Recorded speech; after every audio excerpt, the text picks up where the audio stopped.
अखिलेश यादव और मायावती जी कितना ख्याली पुलाव बना लें, लेकिन बीजेपी की सरकार उत्तर प्रदेश में आने से कोई रोक नहीं सकता। गया के प्रभारी मंत्री हैं, अब गया में बैठक करनी है।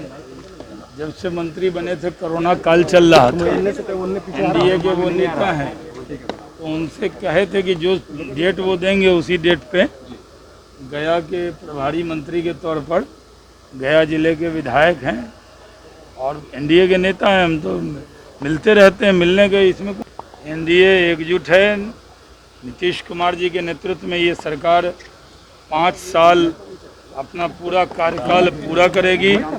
एनडीए में चट्टानी एकता है, जो लोग उम्मीद लगाए हुए बैठे हुए हैं वो सफल हो। यहाँ तो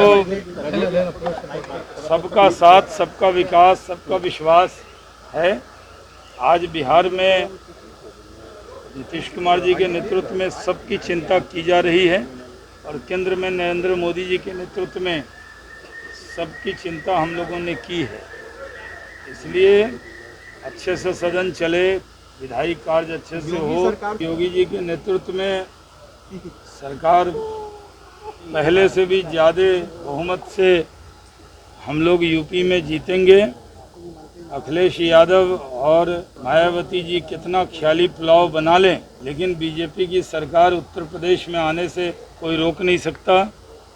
अभी वहाँ पर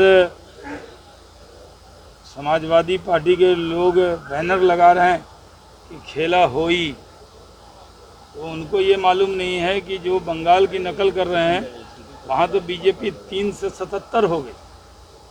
बिहार में चुनाव हुआ, यहाँ बढ़ गई, यहाँ 74 हो गई और 3 थी बंगाल में, जोड़ के 74 + 3 कितना हुआ 77।